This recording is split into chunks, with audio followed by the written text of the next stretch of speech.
Alors, les formulaires sont très certainement le moyen le plus simple et le plus utilisé pour recueillir des données à propos de vos utilisateurs. En cela, ils sont donc essentiels et incontournables.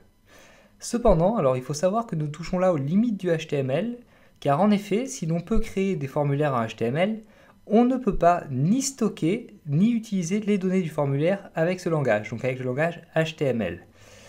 Pour cela, nous devons utiliser d'autres langages, comme le MySQL par exemple pour stocker les données, ou le PHP pour traiter les données issues d'un formulaire en HTML. Alors toutefois, nous allons quand même voir comment créer un formulaire ensemble, car cela vous fera une très bonne base si vous souhaitez pousser plus loin votre apprentissage des langages de programmation par la suite. Pour créer notre formulaire, nous allons tout d'abord devoir utiliser l'élément form, donc qui va encadrer tout notre formulaire, avec deux attributs, l'attribut méthode et l'attribut action. L'attribut action, tout d'abord, va servir à indiquer où les informations recueillies dans le formulaire doivent être envoyées pour être traitées. Donc ce sera une autre page qui sera très souvent en PHP. L'attribut méthode, lui, va spécifier de quelle manière on va envoyer ces données. Alors on peut choisir entre deux valeurs pour l'attribut méthode, qui sont les valeurs get et post. En utilisant la valeur get, les données vont transiter via l'URL de la page, ce qui ne sera pas le cas si l'on utilise la valeur post. Alors il faut savoir que la valeur get est assez limitée par rapport à post. En effet, avec get, on est limité dans le nombre d'informations que l'on peut envoyer, et surtout, les informations sont visibles lors de l'envoi, ce qui est très problématique si vous demandez par exemple à vos utilisateurs un mot de passe. Vous comprenez pourquoi. C'est pourquoi donc je vous conseille de plutôt utiliser la valeur post qui ne possède pas ces inconvénients. Alors commençons par créer un formulaire très simple qui demandera simplement l'adresse mail et un mot de passe à l'utilisateur. Donc on commence avec notre élément form, dans l'élément body donc, form. Alors les deux attributs, l'attribut méthode, donc méthode on a dit qu'on prenait post, et action, alors c'est là où on va spécifier l'endroit où seront traitées les données, donc moi je vais mettre traitement.php. Alors vous ne savez pas ce qui se passe sur cette page, mais je vous demande de me faire confiance et de penser qu'elle existe et qu'elle fait bien donc son travail, c'est-à-dire traiter les données du formulaire HTML. Donc ensuite on referme cette balise et avec une deuxième balise form, hop, balise fermante. Ok. Donc maintenant, pour capturer des données textuelles simples, comme un pseudo par exemple, on va utiliser soit l'élément input pour des textes courts, soit l'élément text area pour des textes longs. Alors dans le cas d'un pseudo, c'est un texte court, on va donc utiliser l'élément input. Alors cet élément va prendre forcément un attribut type. La valeur de l'attribut correspond au type de données demandées. On a le choix donc entre text, password, date, email, tel, number, time, color et URL. Vous voyez que c'est vraiment très complet. Alors toutes ces valeurs ont été créées pour des raisons de sémantique. Donc rappelez-vous que le HTML est un langage de sémantique. Et à noter donc également que l'affichage de chaque champ de votre formulaire pourra être légèrement différent selon la valeur choisie pour l'attribut type. Donc en fait, vous aurez une présentation qui correspondra à la valeur que vous aurez choisie pour l'attribut type. Donc il faut également préciser un deuxième attribut à l'élément input pour que notre formulaire soit totalement valable, qui est l'attribut name. Alors on lui donnera la valeur que l'on souhaite en essayant de rester cohérent. C'est-à-dire que vous aurez donné un nom qui a une cohérence donc de préférence avec votre élément input. Alors cet attribut va nous être très utile pour traiter les données de notre formulaire. Alors ça fait beaucoup de données d'un coup, voyons tout de suite en pratique comment ça marche. Donc on ouvre une balise input avec un attribut type égal, donc moi vu que je demande un pseudo, je vais prendre texte, et donc un attribut nom, name, égal, je vais mettre pseudo par exemple. Donc vous voyez, il faut essayer de rester cohérent avec ce qu'on demande. Et donc à noter donc, que l'élément input est représenté par une balise orpheline, donc on ferme immédiatement. Alors vous voyez que dans mon output, donc dans ce qui sera affiché sur la page, j'ai déjà hop, un premier champ de formulaire. Alors avec rien autour, ne vous inquiétez pas, on va l'agrémenter par la suite. Alors il va maintenant falloir indiquer au visiteur ce qu'il doit renseigner comme information dans chaque champ. C'est le rôle de l'élément label qu'on va donc ajouter juste avant l'élément input. Alors, à noter que pour afficher du texte dans un formulaire, il faut entourer ce texte dans un élément de type bloc. Généralement, on utilisera donc un élément P. Donc on commence en mettant notre P ici. Ensuite, donc, on referme la balise. À l'intérieur du P, donc, on affiche l'élément label. Hop, et dans l'élément label, donc, on va mettre un petit texte indiquant donc, à l'utilisateur ce qu'il doit remplir. Par exemple, dans ce cas, remplissez votre pseudo. Très bien. Et donc, on referme l'élément label. Donc, on va également mettre l'input sur le même rang que le label. Très bien. Alors, ensuite, toujours pour des raisons de sémantique, il est bon et conseillé de lier le label à l'input qui lui correspond. Pour cela, on va ajouter un attribut for au label et un attribut id à l'input en leur attribuant exactement la même valeur. Alors notez que cette valeur peut être la même que celle donnée à l'attribut name de l'élément input. Donc dans mon cas, je vais prendre la même, donc je vais mettre pseudo. Donc label for égale pseudo. Et ici, donc dans l'input, input type text name pseudo, id égale pseudo. Maintenant, donc le label et l'input sont liés entre eux. Et d'ailleurs, on le voit quand je clique sur remplissez votre pseudo, hop, ça me met directement mon curseur dans mon champ donc qui demande le pseudo. On voit donc bien que les deux sont liés entre eux. Voilà donc pour notre champ pseudo. Alors maintenant, on va faire exactement la même opération pour notre champ mot de passe, à la différence qu'on va utiliser cette fois-ci un input de type password. Cela aura pour effet que les caractères inscrits ne s'afficheront pas à l'écran. Donc là, par exemple, pour le pseudo, je peux mettre par exemple Pierre, pour bien que vous voyez par la suite. Donc maintenant, on va mettre hop, pour le password, donc toujours pareil, label for, je vais tout faire d'un coup, pass, par exemple, je peux mettre. Donc, tapez votre mot de passe. Je referme mon élément. Ensuite, input, donc type, on a dit password, name égale pass, et id égale donc le même mot que ce qu'on a mis pour l'attribut for, donc toujours pass. Très bien, on referme l'élément. Et donc vous voyez cette fois-ci, donc on a un deuxième champ, tapez votre mot de passe. Alors là, ils sont tous les deux sur la même ligne. Donc je vais ajouter un petit élément break, afin qu'il soit sur deux lignes différentes. Très bien, je peux même en ajouter deux, comme ça il y a un peu plus d'espace. Donc quand on clique là, on voit bien que hop, l'input et le label sont bien liés. Et donc si je mets mon pseudo, vous voyez là il y a marqué Pierre, tout va bien. Et si je remplis mon mot de passe, vous voyez que hop, les champs sont cachés. Donc c'est comme ça qu'on vérifie bien qu'on a bien un input de type mot de passe, donc de type password. Et voilà, donc c'est tout pour notre premier formulaire qui est prêt, tout simplement. Alors donc maintenant, on va voir d'autres types d'input, et on va notamment voir les types les plus utilisés, les plus utiles selon moi. Donc le type email, donc pour demander à l'utilisateur une adresse mail. Le type URL, pour demander à l'utilisateur de laisser son site internet par exemple. Et le type tel, si vous voulez demander à votre utilisateur de renseigner un numéro de téléphone. Donc commençons avec le type email.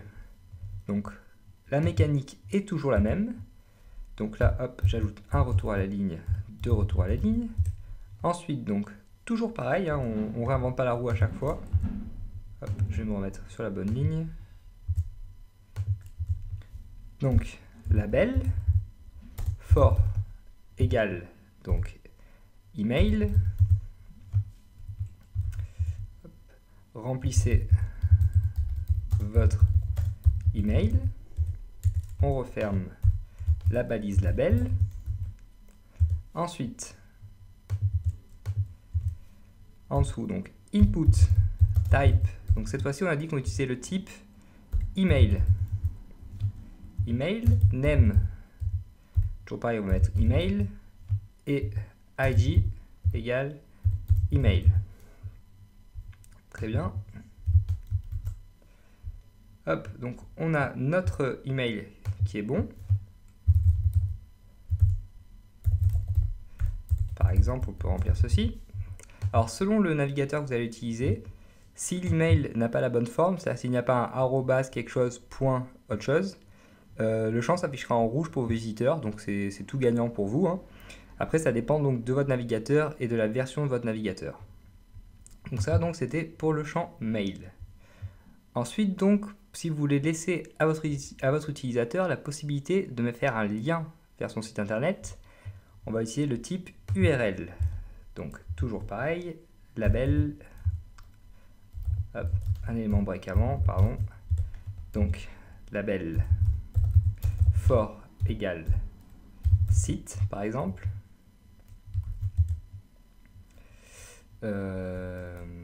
Inscrivez votre site internet. Très bien. On referme le label.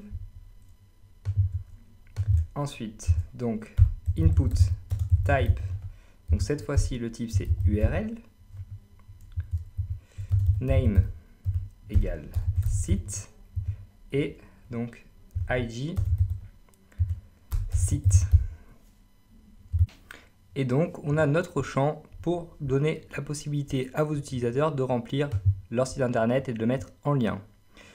Et donc, on va finir donc avec l'input de type tel, donc pour laisser la possibilité à vos utilisateurs de renseigner leur numéro de téléphone, toujours pareil. Donc, encore une fois, donc, deux éléments break pour plus de lisibilité pour vous. Ensuite, donc, label for égale téléphone. Inscrivez votre numéro de téléphone. Éléments, non pas trop. Téléphone. Je suis encore dans mes éléments, désolé. Hop, label. Et donc on a dit ensuite input de type tel. Donc name égale téléphone. Et id égale téléphone. Et on referme. Et on a donc notre dernier champ pour les numéros de téléphone.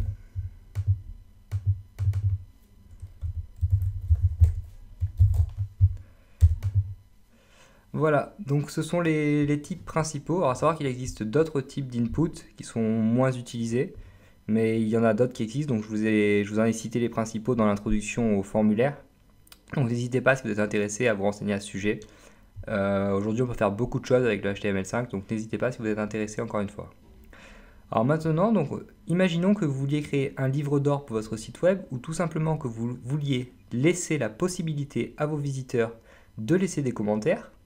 Alors vous aurez certainement besoin de créer une zone de texte multiligne.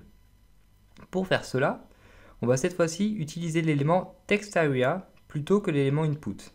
Alors tout comme pour l'élément input, on va lui attribuer un attribut name et utiliser un label. Donc moi je vais mettre ça sous donc, mon champ numéro de téléphone. Donc label for égale, je vais mettre par exemple commentaire. Donc je vais mettre avez-vous des commentaires par exemple. Hop, on referme l'élément label. Pardon. Très bien. Hop, donc je vais ajouter mes éléments break ici. C'est pas très clair sinon. Très bien. Et donc ensuite, cette fois-ci, on a dit qu'on utilisait l'élément non pas input mais TextArea. Donc TextArea. Et à l'intérieur, donc toujours pareil, notre attribut name égale commentaire et notre id égale commentaire. Alors cette fois-ci, donc l'élément n'est pas représenté sous forme d'une balise orpheline, mais sous forme de 2 balises. Donc on referme avec la balise TextArea. Et on a notre zone de texte, donc, où vos utilisateurs pourront inscrire des commentaires longs. Alors si vous souhaitez modifier la taille de votre champ, donc vous pouvez évidemment utiliser les propriétés width et height en CSS. Et donc vous pouvez noter que cela fonctionne également pour un élément de type input. Donc par exemple en CSS, si je veux sur mon élément TextArea, si je veux modifier la taille, donc TextArea, on a dit donc width, 2 points, je peux mettre par exemple 200 pixels. Hop, vous voyez que mon élément s'est agrandi. Et height, 2 points, par exemple, allez, 100 pixels. Et donc voilà, vous pouvez faire une zone de texte de la taille que vous voulez. Donc il n'y a pas de problème là-dessus. Et on en a donc terminé avec nos zones de saisie multilignes. Alors, on peut encore agrémenter notre formulaire en proposant à nos visiteurs de choisir une réponse parmi différentes possibilités. Nous allons voir 3 façons de faire cela, avec les types checkbox pour les cases à cocher, radio pour les zones d'options, et l'élément select qui va nous permettre de créer des listes déroulantes. Alors, pour créer une zone de formulaire avec des cases à cocher, tout d'abord, il va nous suffire d'utiliser l'élément input, toujours le même, avec cette fois-ci un attribut type égale checkbox. Cette fois-ci, on va écrire le label après l'input afin de bien avoir la case à cocher avant le texte pour des raisons de lisibilité. Donc je vous invite à supprimer tout ce que vous aviez sous votre champ mot de passe, donc afin que ce soit plus clair et qu'on y voit mieux, sinon le formulaire va être très long par la suite. Et donc on va commencer par écrire notre question.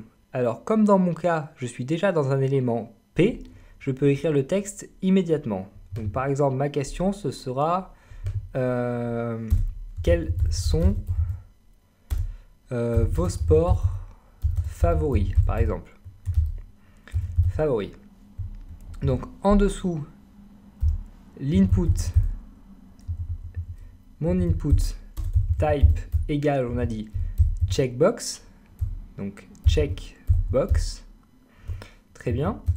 Avec donc le name, on va commencer par exemple par la course à pied.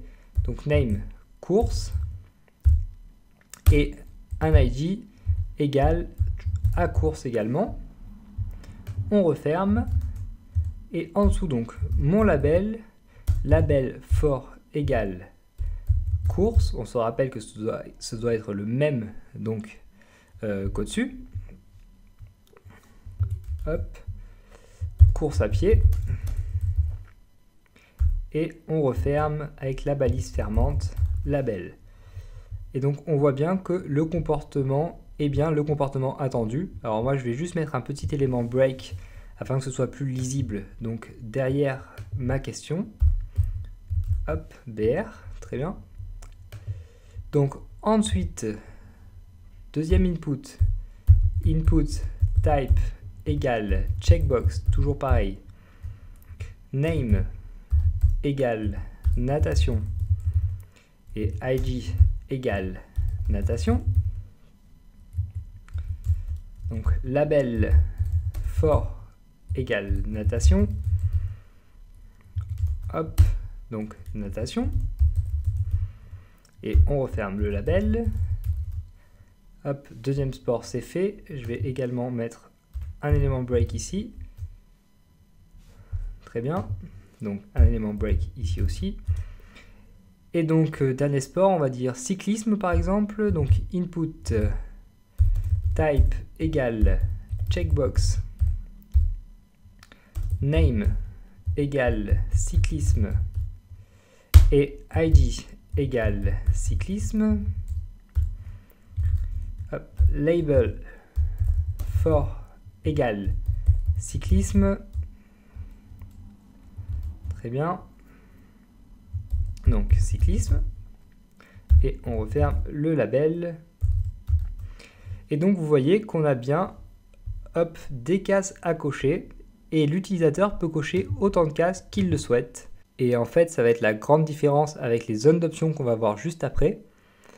Alors pensez bien également à mettre un name différent, donc une valeur à l'attribut name différente à chaque input afin de pouvoir par la suite identifier quelle case a été cochée.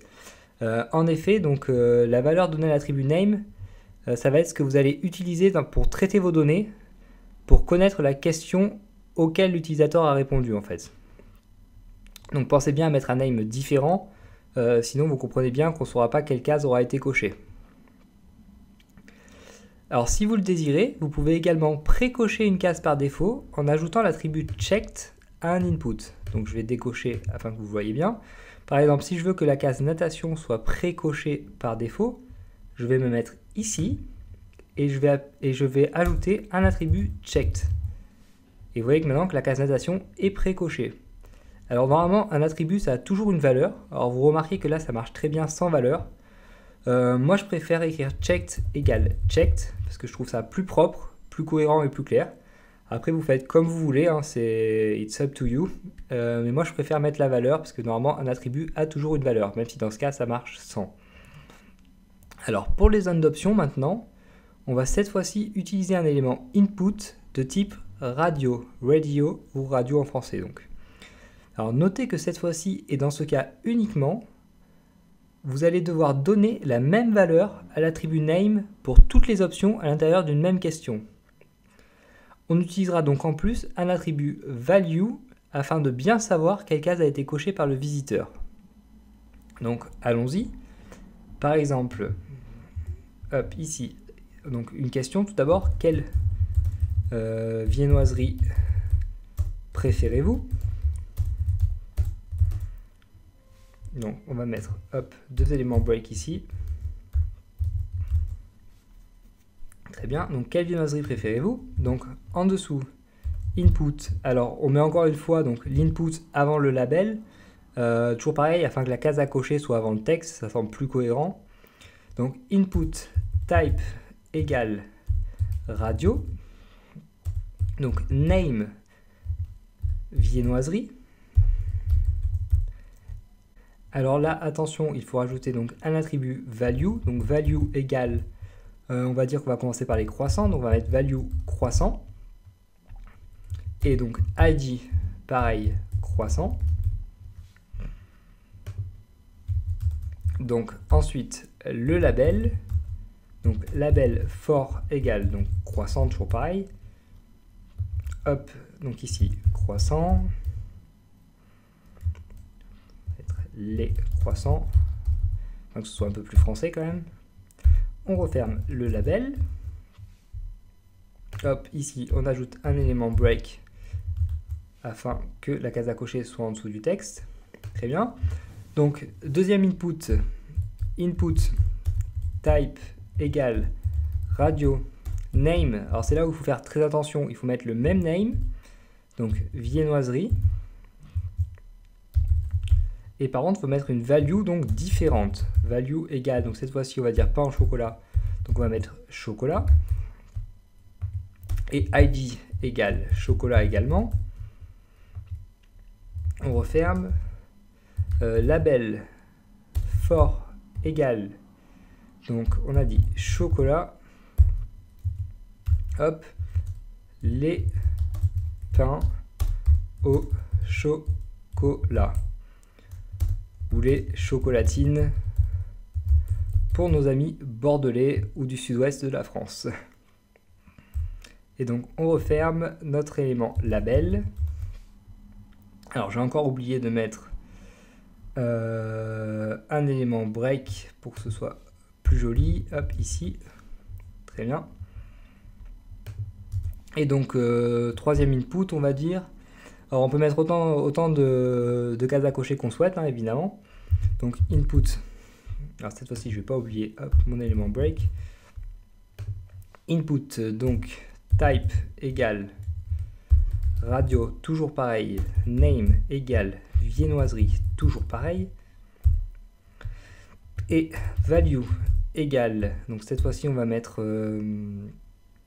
donc des pains en raisin par exemple. Hop, raisin. ID égale donc raisin. Très bien. Donc label fort égale raisin. Les pains au raisin. Ok, on referme le label. Et donc on a bien ce à quoi on s'attendait. Et donc cette fois-ci, comme je vous l'ai dit, dans le cas des zones d'options, l'utilisateur ne peut cocher qu'une seule case. Et c'est ce qui fait la différence avec donc, les types, les cases à cocher de type checkbox. Alors notez qu'on peut encore une fois utiliser l'attribut checked afin de pré-cocher une case. Par exemple, si je veux faire pré-cocher les pains en raisin, j'ai qu'à rajouter ici hop, un attribut checked égale checked. Et donc les pains en raisin sont bien pré-cochés comme on s'y attendait. Alors les listes déroulantes, enfin, s'utilisent généralement lorsqu'il faut faire un choix parmi une longue liste. On ne va cette fois-ci pas utiliser l'élément input, mais l'élément select à la place avec ses attributs name et id. À l'intérieur de cet élément select, nous allons utiliser un élément option pour chaque option de la liste, accompagné d'un attribut value. Alors voyons immédiatement comment ça se passe. Donc hop, on va faire 2 retours à la ligne, comme d'habitude.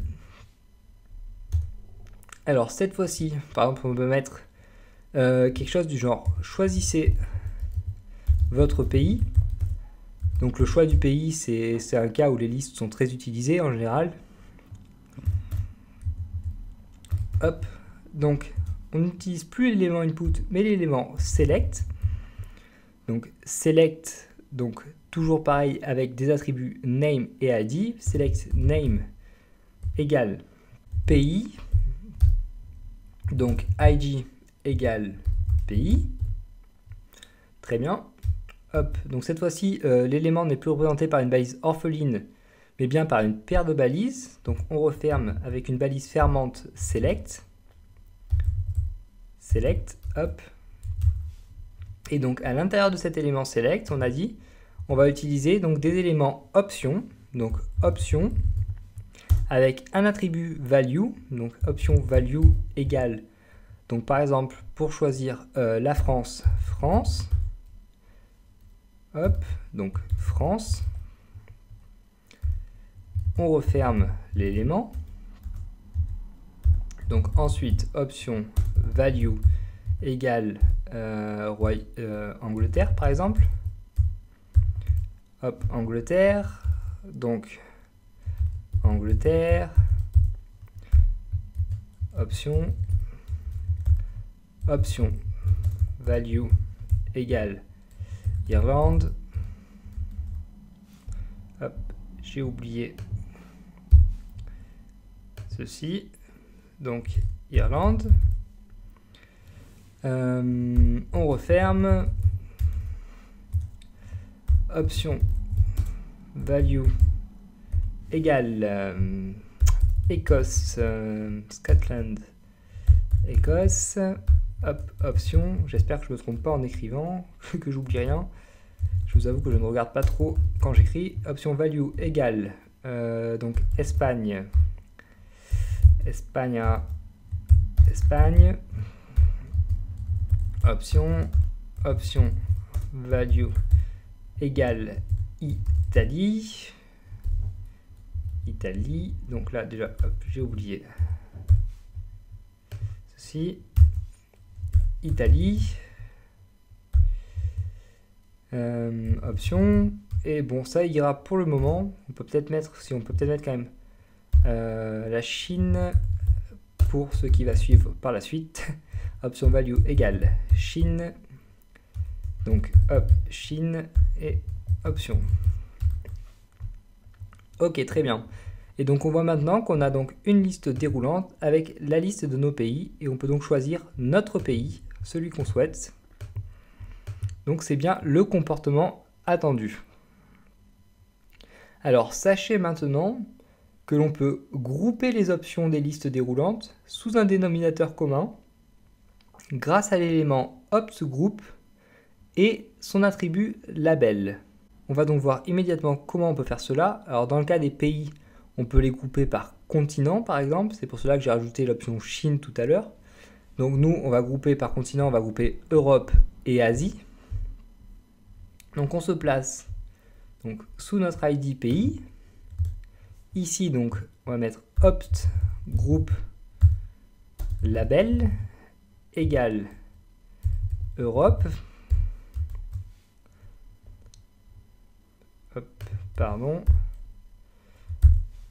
Europe, donc très bien. Donc cette fois-ci, label est un attribut, hein. Ce n'est plus un élément, faites bien attention à ça.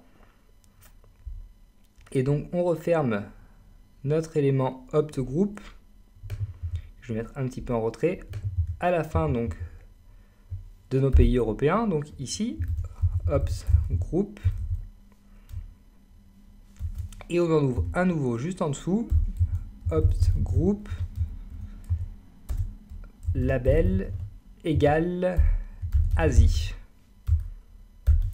Hop, et on referme donc ici opt group.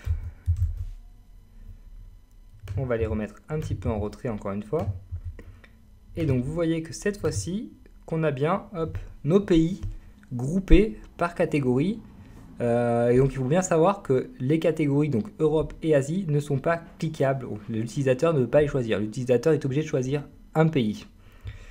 Et donc cela commence à nous faire quand même un beau petit formulaire. Alors donc en l'état des choses, on a vu l'essentiel de ce qu'il vous fallait savoir pour créer des formulaires en HTML, du moins l'essentiel de ce que je voulais vous montrer, pardon. Alors cependant, sachez qu'il existe encore énormément de petites choses à propos des formulaires dont je n'ai pas parlé, pour pas surcharger le cours et tout simplement parce que ce serait beaucoup trop long. Mais n'hésitez pas à aller vous renseigner si cela vous intéresse. Et parmi ces petites choses, donc justement, j'aimerais encore vous parler des attributs placeholder, required et des éléments fieldset et legend. Alors l'attribut placeholder, tout d'abord, va servir à donner davantage d'indications sur vos champs à vos visiteurs. Il vous sert à donner un exemple de remplissage de champs en fait. Alors pour rendre une question de votre... Alors voyons immédiatement comment il fonctionne. Donc par exemple, je peux récupérer donc mon champ pseudo ici. Donc remplissez votre pseudo qui est ici. Et donc dans mon input, je peux mettre en plus un placeholder, donc un attribut placeholder égal. Et donc dedans, je peux remplir ce que je veux pour donner un exemple à mon visiteur, par exemple Pierre. Et donc vous voyez que Pierre apparaît ici en gris. Et lorsque votre visiteur va cliquer, hop, Pierre disparaît. Donc ça sert à donner des indications à vos visiteurs sur ce qu'ils doivent remplir. Alors maintenant, pour rendre une question de votre formulaire obligatoire, vous allez devoir utiliser l'attribut required. Donc toujours pareil, on se place dans l'input et on met required.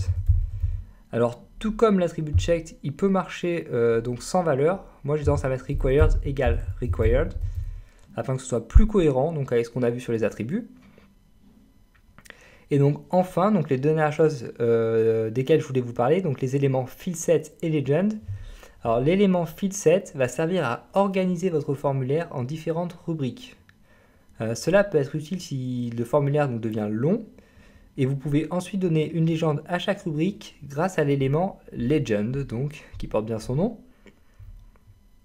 Alors comment on va faire ceci? On va tout simplement donc, prendre une partie de notre formulaire,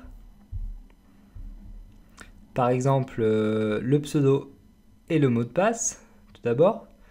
Donc on va encadrer ces deux éléments hop, dans un élément donc, de type field set.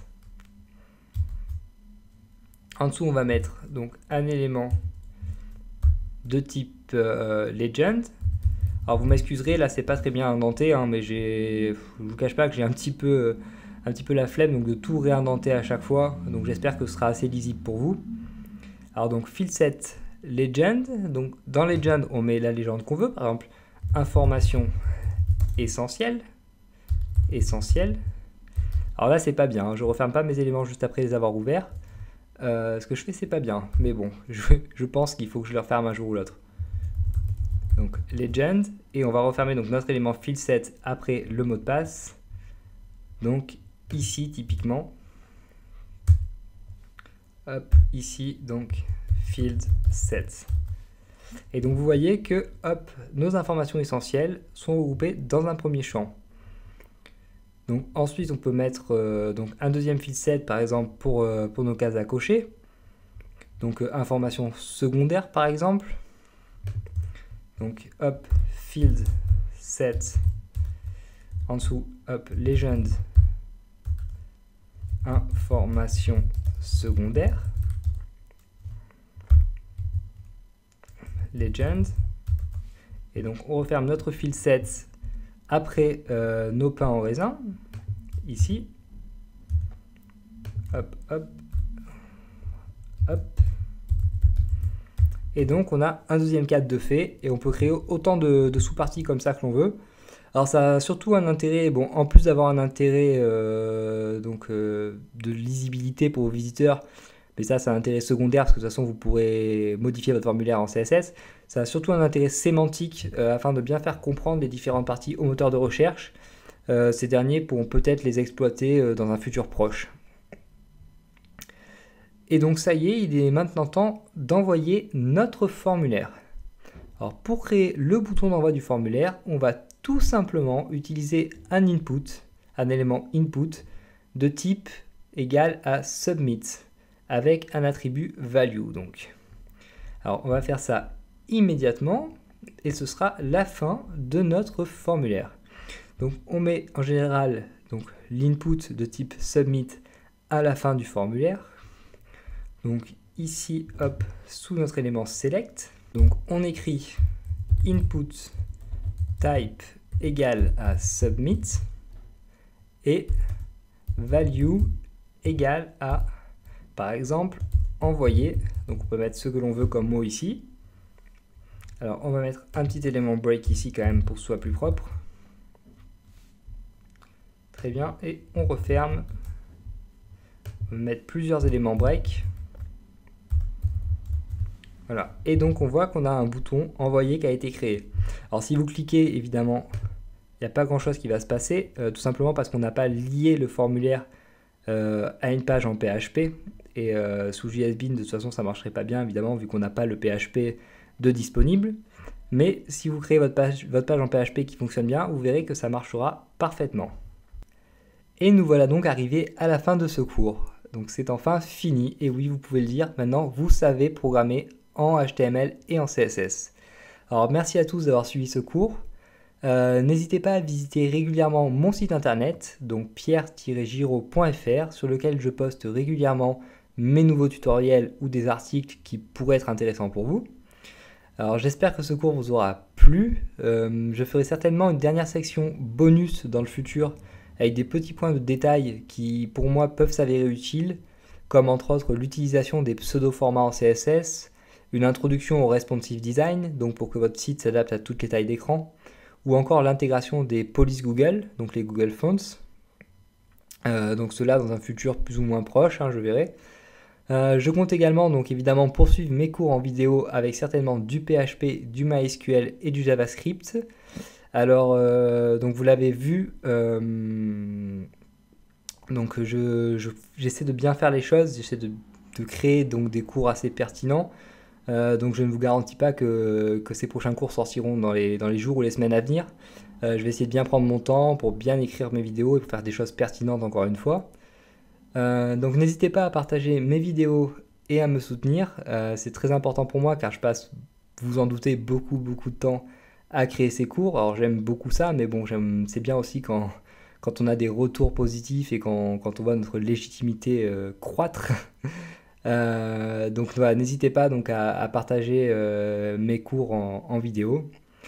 Et donc si oui, dernière chose, si jamais vous devez acheter un nom de domaine chez un hébergeur, donc si vous comptez créer un site internet, s'il vous plaît, passez par mon site, donc pierre-giraud.fr. Donc j'ai fait un petit tuto sur quel hébergeur choisir selon moi. Donc un tutoriel très honnête, donc je teste différents hébergeurs, j'ai testé beaucoup d'hébergeurs ces dernières années et donc je vous donne honnêtement lesquels hébergeurs sont les meilleurs selon moi. Donc si vous passez par mon site et que vous cliquez donc sur les liens donc Bluehost ou SiteGround par exemple, et que vous achetez un nom de domaine chez eux par la suite, je toucherai une petite commission, donc ça fait toujours plaisir. Donc par avance, je vous remercie. Donc voilà, donc encore merci. N'hésitez pas à poser vos questions si vous en avez, s'il y a des points qui sont pas clairs. Donc n'hésitez pas à commenter tout ce que vous voulez également. Et je vous dis donc à bientôt pour un prochain cours, donc soit sur mon site ou pour une prochaine vidéo. Allez, bonne journée et entraînez-vous bien.